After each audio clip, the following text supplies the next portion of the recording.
ओम शांति। समय की समीपता को देखते हुए बाप दादा हमें समय प्रति समय का इशारा देते रहते हैं कि बच्चे अब समय बहुत नज़दीक है, समय नज़दीक है। और उसी हिसाब से समय प्रमाण देखते हुए, परिस्थितियों को देखते हुए अपनी स्थिति को श्रेष्ठ बनाओ, अपनी स्थिति को पावरफुल बनाओ। तो बाबा बताते ही आए हैं और बाबा कहते अब समय एग्ज़ाम का आ चुका है, अब समय परीक्षा का बहुत नज़दीक है। तो बाबा ये तो कहते ही रहते, बताते ही आए हैं, लेकिन आज बाबा ने एकदम क्लियर करके बताया है। और आज बाबा ने बोला है, कहा बाबा ने, जैसे मिलिट्री में तैयार होने के लिए एक सीटी पहले बजाते हैं और फिर लास्ट में होती है फाइनल सीटी। तो आज नाजुक समय की सूचना देने के लिए यह फर्स्ट सीटी है। बाबा कहते हैं ये फर्स्ट सीटी इसलिए बजाते ताकि सब तैयार हो जाएं। बाबा ने कहा अभी परीक्षाओं के पेपर देने के लिए सभी तैयार हो जाओ। ऐसे नहीं समझना कि बाप दादा तो अव्यक्त हैं और हम व्यक्त दुनिया में कुछ भी कर लें। बाबा को क्या मालूम पड़ेगा।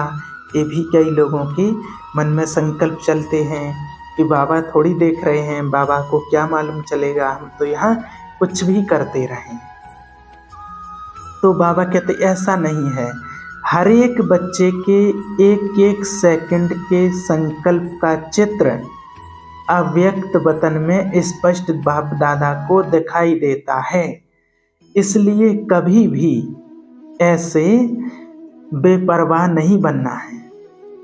बाबा ने कहा है आसुरी मर्यादाओं से माया से तो बेपरवाह बनो, लेकिन ईश्वरीय मर्यादाओं में कभी भी बेपरवाह नहीं बनना है। अभी तो बाबा सिर्फ इशारा दे रहे हैं, फिर तो प्रत्यक्ष में आपकी स्थिति बोलेगी। कोई भी बाबा कहते हैं छिपा नहीं रह सकता है। लास्ट के टाइम पर जब आएगा समय तो बाबा ने तो पहले ही से बोला है कि बाबा के बच्चे छिप नहीं सकते हैं। जिसने जैसा पुरुषार्थ किया होगा, जिसकी जैसी स्थिति होगी, तो वो ऑटोमेटिक प्रत्यक्ष होंगे। वो कभी छिप नहीं सकते हैं, चाहे तीव्र पुरुषार्थी हों या नॉर्मल पुरुषार्थ करने वाले हों या किसी से कोई गलतियां हुई हैं। जो भी जिसने किया होगा, जैसा भी किया है या कर रहे हैं, तो वो सबके सामने प्रत्यक्ष होगा। बाबा ने बताया है कि जैसे नारद की सूरत क्या सभा के बीच में छिप सकी, कितना भी छिपाने की उन्होंने कोशिश की, लेकिन छिप तो नहीं सकी।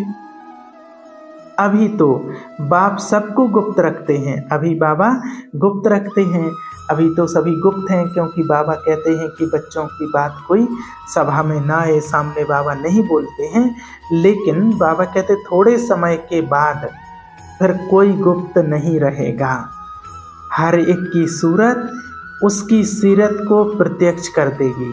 हर एक की मना जो सीरत है उसकी सूरत को वो प्रत्यक्ष कर देगी।